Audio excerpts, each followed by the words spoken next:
What is going on, everybody? Welcome back to another episode of Murph's Boston Sports Talk. I am your host, James Murphy, aka Murph, and welcome to episode 191.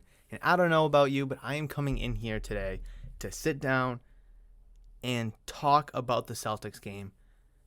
Feeling a little relieved, but boy, was last night very, very nerve-wracking. It was anxiety-ridden, again, nerve-wracking. It was just... You didn't feel confident. You didn't feel safe in the game that the Celtics were going to pull it out on the road in Philadelphia against one of, if not I guess the Lakers are probably your arch rival, but at least the Sixers, you see them 4 times a year outside of the playoffs. Like, you're going to be playing in your 11th game against this team this year. So, I mean, you know each other very well. You're very familiar with one another. And last night was just an absolute bizarre game. A game in which you didn't think the Celtics could do based off of previous performances. A game in which you think that they can do it again. They can win this way. And I'm talking about a defensive-orientated style game. They held the Sixers to 22 points in the first, 21 points in the second, and 13 points in the fourth quarter. Third quarter, the Sixers had 30, but 22, 21, and 13 points in 3 of 4 quarters, that's championship winning basketball, especially when you're Jason Tatum and you're 1 for 13 from the field midway through the fourth, especially where you're Al Horford, who only scored 2 points all night. Like, these are the ways that you're going to win games. Jaylen Brown, 17 points. Brogdon, 16 points. Again, where was the offense coming from? And listen, I'm not going to say the Celtics blew them out of the water, because they, in their own right, had quarters of 21 points twice, and then the fourth quarter was 24. So the Sixers also played good defense. Again, they limited Tatum to 1 of 13 shooting halfway through the fourth quarter. Al Horford to 2 points. Jaylen Brown, who just got announced to second-team All-Pro, to 17 points. And the funny thing is, time and time again, when there's rumors brought up, it's oftentimes involving Jaylen Brown, but it's also oftentimes involving Marcus Smart. And Marcus Smart was arguably, at least point-wise, but overall-wise, your best offensive player. I know Tatum towards the end there was the most clutch by getting all those points, again, in the late fourth quarters, hitting those 3 threes and such. But Marcus Smart had 22 points, 7 rebounds, 7 assists. He had the most assists on your team. He was up there in rebounds, the most points on your team, and he played the second most minutes, 1 minute shy of Jason Tatum's leading 43 minutes, where Smart played 42. And it's just like countless times. I mean, before Game 6, you'd hear like, oh, if the Celtics lose, you got to get rid of Marcus Smart. Oh, if the Celtics lose, you got to move on from Marcus Smart. He's going to be 30. His defense has declined, and he's just not the same player. All right, I'll give you that the defense declined in 2022-23 season, where Derek White was the only member of the Celtics to be on any of the 2 all defensive teams. So I'll give you credit there. But Marcus Smart is still a damn good player. And he's one that needs to be appreciated more, because he can guard all 5 positions. He does put up some bad shots and misses, but again, he also can play offense very, very well. He's hitting some nice floaters, some layups, drawing fouls, hitting shots. He's one of the reasons why you got out to that, 16-point lead at one time. And he was one of the reasons why you were able to stay afloat, even when you lost the lead and was going back and forth with the Sixers, up until the time Tatum was able to start making shots. It's just the truth that a lot of Celtics fans don't want to admit.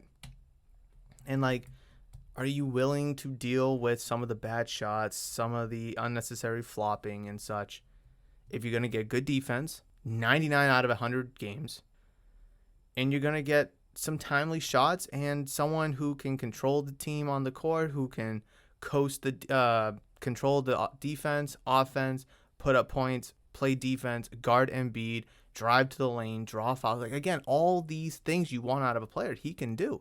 Besides defense, offensively at least, he's a jack of all trades, master of none. He is a guy that you absolutely love to have on your team and you absolutely hate to go against. Similar players I can think of in their own right: James Harden, Draymond Green. You want to switch sports: Brad Marchand, Tom Wilson. These are just all guys you love to have on your team, but you hate going up against them. Absolutely hate it. And I think as cool as the stat sheet looks for Tatum, 19 points, 9 rebounds, 6 assists. Oh, wow, that was such a good game. Look deeper into the facts. Marcus Smart was your MVP of that game. And, of course, Tatum was the most clutch. He hit the big buckets. I will give him credit there. But people need to appreciate Marcus Smart. He kept you afloat. He did. It's just a simple truth. And the Celtics have shown the ability to blow out the 76ers. They've shown the ability to come up short in close games. And they've also shown the ability here to win a defensive style game. They did all three of those within the matter of 6 complete games. Now, what do I want to see in Game 7? I want to see that defensive style of game because I think your bench players will play better. That's just natural. That's organic that your bench players play better at home. But I also truly believe that our Celtics star power and just overall firepower is better than the 76ers. Like Tatum could go off for 40 points. Brown could do the same thing. Brogdon can put up 25. Smart can put up 25. White can put up 25. Rob Williams will get you 10 blocks. And yes, the Sixers have James Harden, Joel Embiid, and Tyrese Maxey's been playing very well. But outside of that, again, Embiid had 26 points. Harden had 13 points. Maxey, 20. Tyrese Maxey with 26 points. I had to stop it right there, really suddenly because my UPS driver was knocking at my door because, it's 11:30 right now.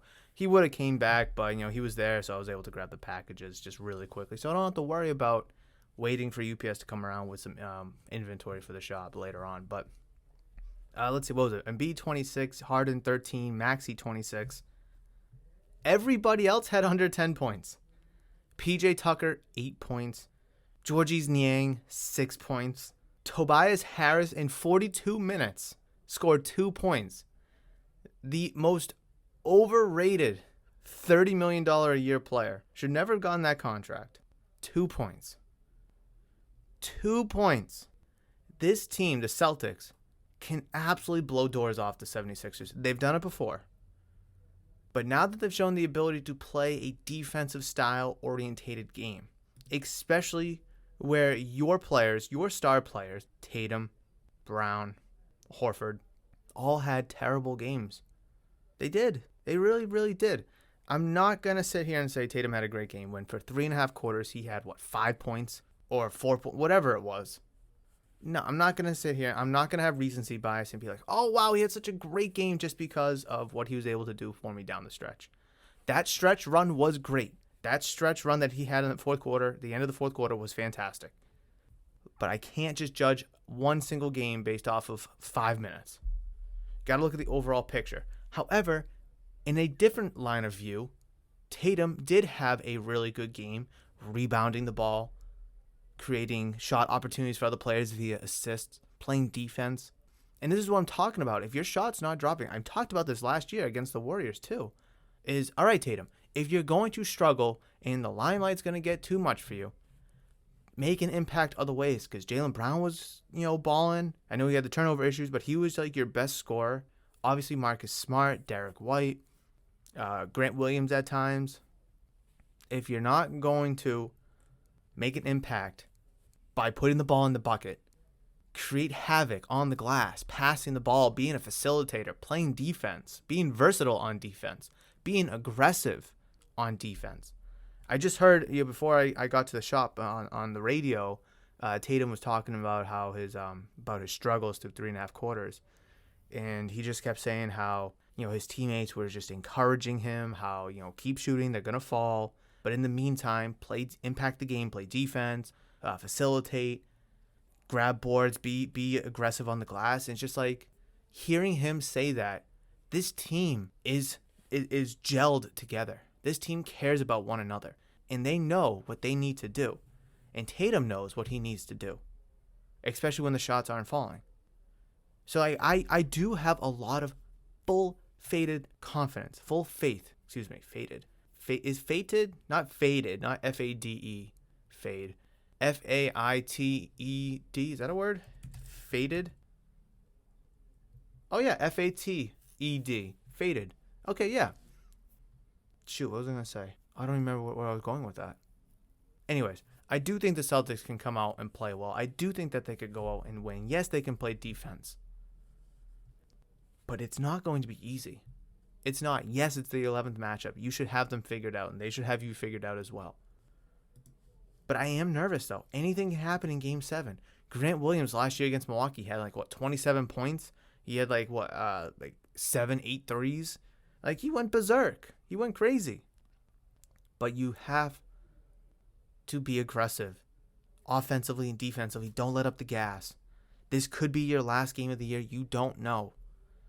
I don't know when Game 1 of the next series is going to start, but leave it all out on the court.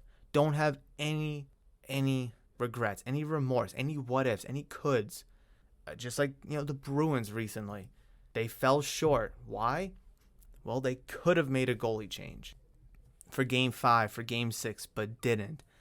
They could have came out more aggressive. They could have rested players better throughout the course of the regular season instead of going for the record. There's so many what-ifs that they didn't do. And it just leaves you sitting here over the course of the summer watching Florida go up 3-0, I think now 3-1 against the Maple Leafs, who you've owned in the playoffs, who you've owned during the season, and be like, damn, that could be us. So don't leave it out. Don't leave nothing for granted. Don't leave nothing for chance. If Tatum, if the Celtics lost this game and Tatum had the game that he did last night, through 3.5 quarters, he sucks, and then he blows up for the final 5 minutes, we're going to be sitting here today, on this podcast, on sports radio, and just sports media, locally and regionally and nationally, and saying only if Tatum went 3 for 16 through 3.5 quarters, the Celtics would have won. Only if he hit one more free throw. Only if he made one more shot. Only if he didn't catch fire too late. Only if Al was able to hit that 3 when he was wide open in the corner. Whatever it may be. That's the kind of conversation I don't want to have. That is the conversation I don't want to have. Is it nerve-wracking? Sure, it's Game 7. It's the greatest thing. I mean, obviously the Super Bowl is going to give a run for its money. But it's the greatest thing in all sports. Game 7.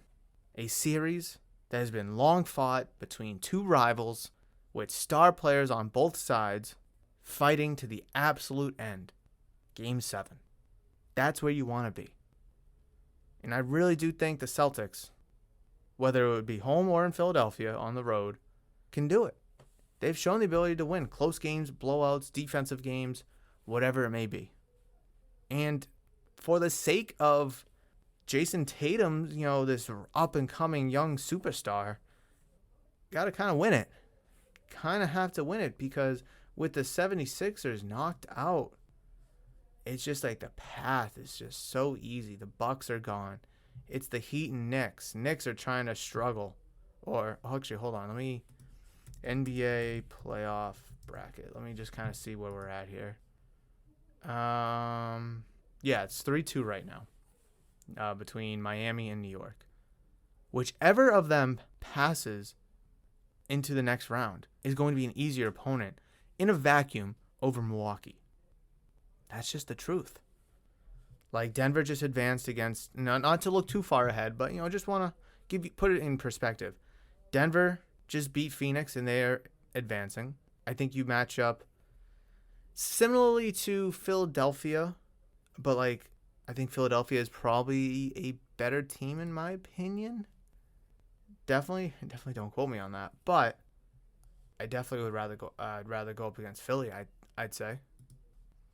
Then LA and Golden State, obviously Golden State's down 3-2. It'd be a rematch of last year, Lakers, Celtics, Lakers. I just think in a vacuum, you're better than all 3 of the remaining Western Conference teams. You're better than the remaining 3 Eastern Conference teams as well. This is your season. Oh, they're still young, the future. Oh, we can win more in the future. The future is now. This isn't 2018. This isn't 2019. It's now. That prime window opened up probably in like 2020, 21-ish. Like that, the future, quote unquote future, is now. And the Celtics need to take control of it. And I think they will. I hope that they do. For my my sports mentality, my sports sanity, I hope that they do. So there's a good Celtics minute here. But let's switch over to football, because I want to talk about the Patriots and football, because the 2023 schedule was finally released for all teams, and we have the Patriots. Wonderful 17 games that they're playing over the course of 18 weeks in the regular season. I don't care about the preseason, whatever.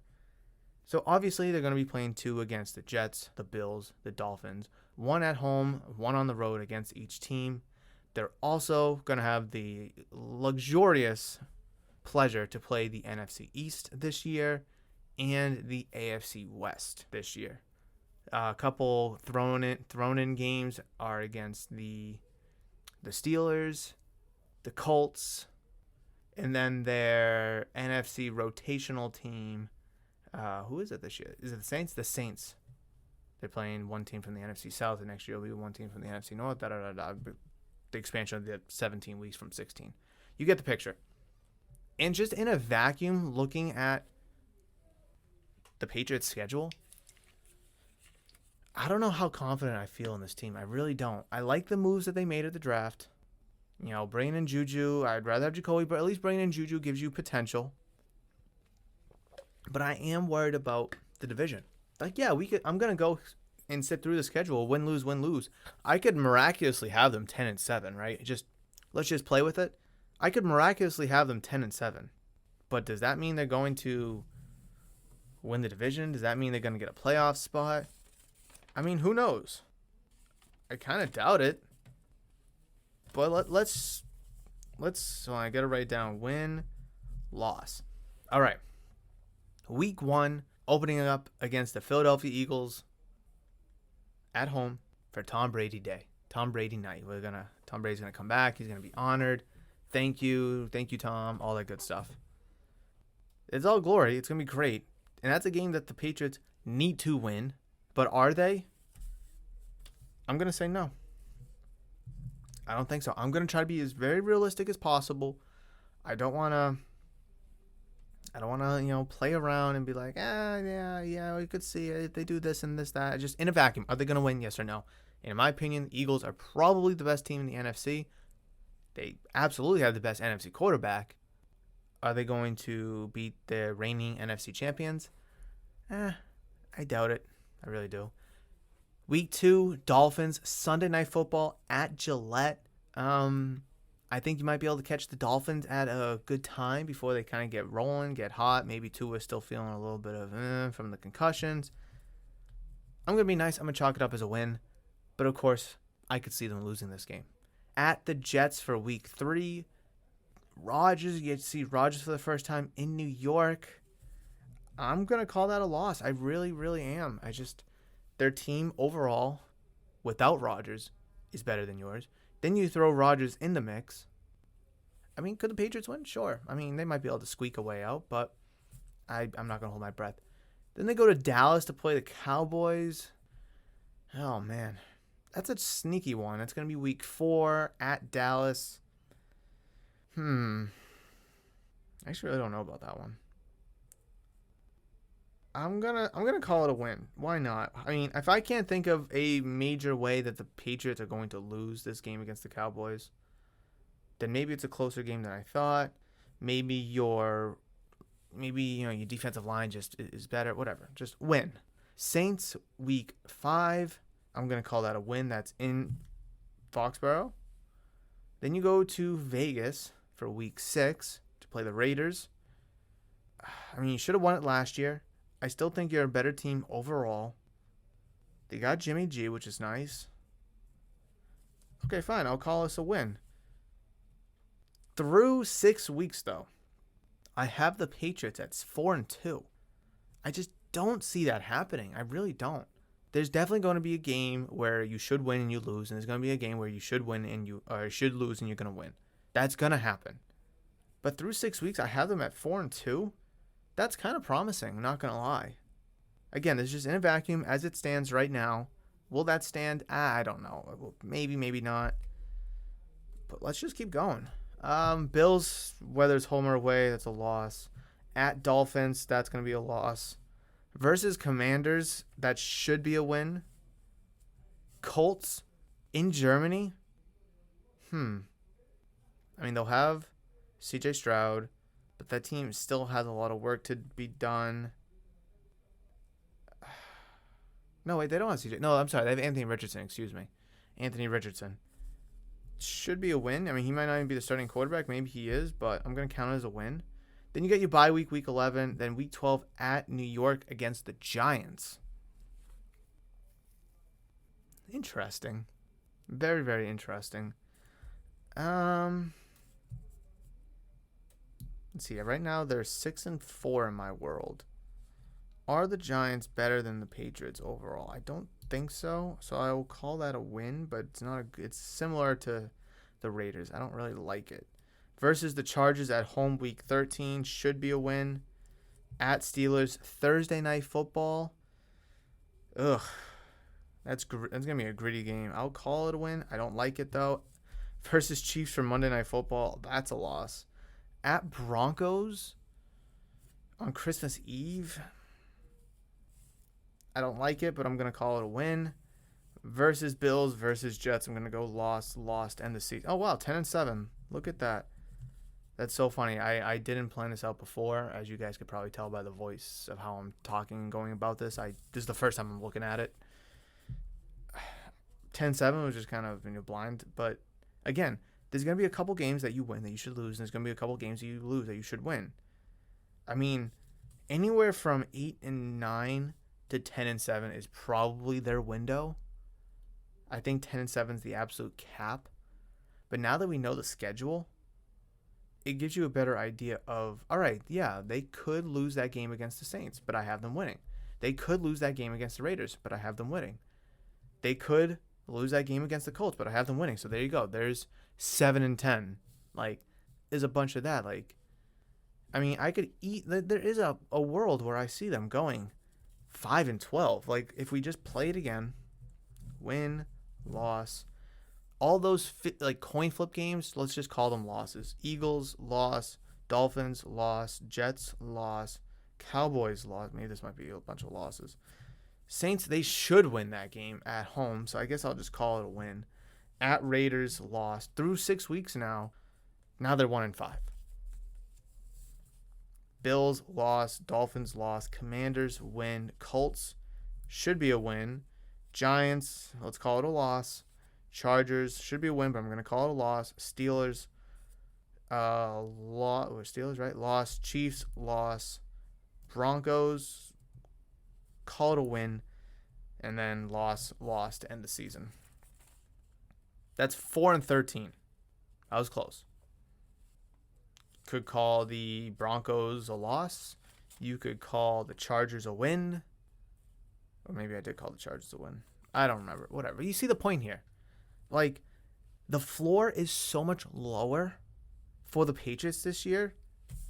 Just kind of spitballing again, 4-13.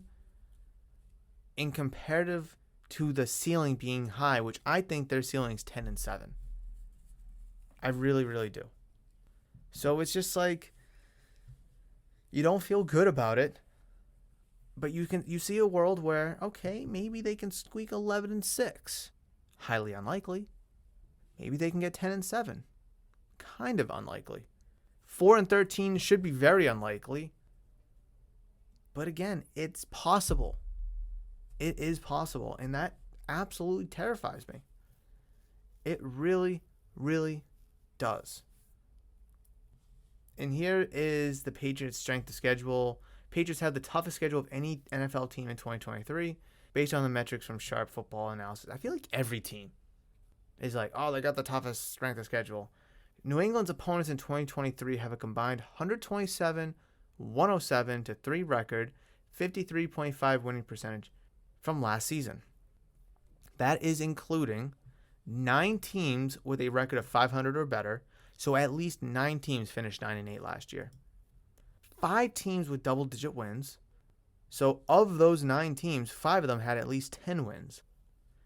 7 playoff teams, 3 divisional winners, Bills, Chiefs. Who won the? Was it Giants?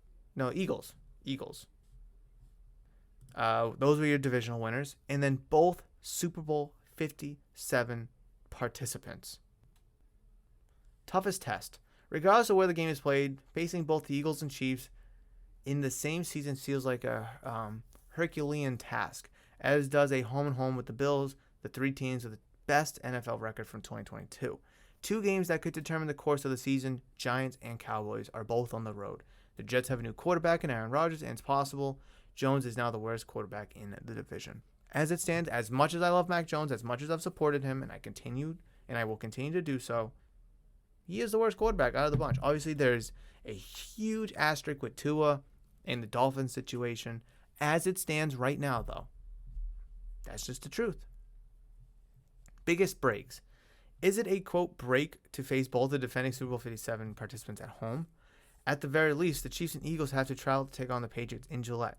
The Broncos, Raiders, and Steelers, all road opponents this year, seem like winnable games. Very true. While New England also hosts the Saints and Commanders, the Patriots also need to take advantage of the Colts game, which takes place in Germany. So, there's a bunch of games that are going to be swing games. I mentioned it when I first went through the win-loss. Eagles could be coming off a Super Bowl high. They have to wait another week or so to open up again, their home field to kind of, celebrate last season. But, all right, that's last. Let's focus on this year kind of a thing. Plus, it's Tom Brady night, so it's there could be a little extra juice in the building. Saints, Commanders, Colts, Broncos, Raiders, Steelers are all coin flip games. If they win them all, that's 1, 2, 3, 4, 5, 6 wins right there. That's already better than my little fun win-loss thing that I did when it was 4-13, the kind of coin flippable games, just call them losses. Again, Chargers, Giants, Commanders, no. Did I already count? Yeah. Giants, Cowboys. Who else I want to throw in there? One against the Dolphins. They're all coin flippable games as well. Say you win 3 of those, that's 9 wins right there. That's 9 wins. But where am I going to find 2 more to get them over that 11 win hump? I don't know if I can find 2 more. I really don't. Maybe 1 against the Jets, but that's only 10. Bottom line. Things won't get easier for Belichick and company in 2023 as they face the toughest of any NFL schedule this year. The Patriots will need to win some games in which they're not favored if they want to make the playoffs. Very true. But games versus Bills, Chiefs, and Eagles seem insurmountable at the moment. Very true. A resurgent Jets team could pose new problems in the AFC as well. It's tough to count out Belichick coach team, and the offense should see an improvement with the new coordinator in O'Brien. The Patriots must win the games they're expected to win, but the season could hinge on games at the Giants and Cowboys, among others. Let's see. This article's prediction, is it written by anyone? Zach Al-Khatib from 14 hours ago. He predicts the Patriots to finish 8-9 this year. So very close. I mean, I had them at 10-7. I kind of gave them an extra couple winnable games. But again, those 10 games right there that are quote-unquote wins, 1 against the Jets, 1 against the Dolphins, the Chargers, Giants, Steelers, Broncos, Commanders, Colts, Raiders, Saints, Cowboys. I think I said them twice. Eagles, I think I even threw in there. Those could all be losses. And none of us would be surprised. It'd be so disheartening, so concerning, so upsetting. But it wouldn't be a surprise. I think it would be more of a surprise if the Patriots win more than 10 games than if they do win less than 7. If they finish 5-12, would anybody be surprised? Probably not. If they win 12 games, would you be surprised? Absolutely. It's just too many different things are stacked against them.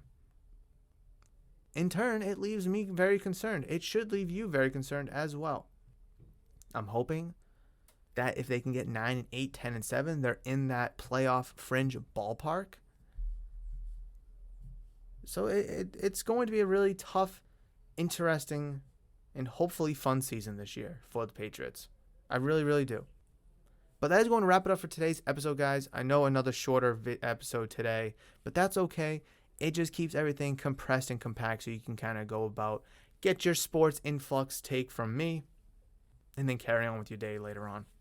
But that is going to wrap it up for today's episode, guys. Thank you so much for joining me for episode number 191 of Murph's Boston Sports Talk.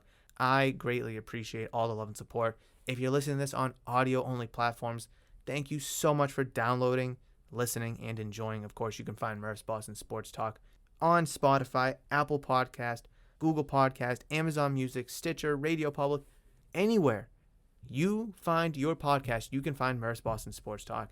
And if you're listening to this episode on YouTube, thank you so much for clicking on the video. Please make sure you comment down below. I want to know your thoughts about today's matters. Like the video, and if you haven't already, or if you haven't considered subscribing, please smash that subscribe button. I would greatly appreciate the love and support that way. If you want to reach out to me via social media, you can reach out to me at Murph's Cardtown on Twitter, Instagram, and of course, Facebook. But like I said, that will wrap it up for today's episode. I cannot wait for the next one. Enjoy the wonderful weather that we're having. But between now and then, you guys know that I love you, and I will always, always see you.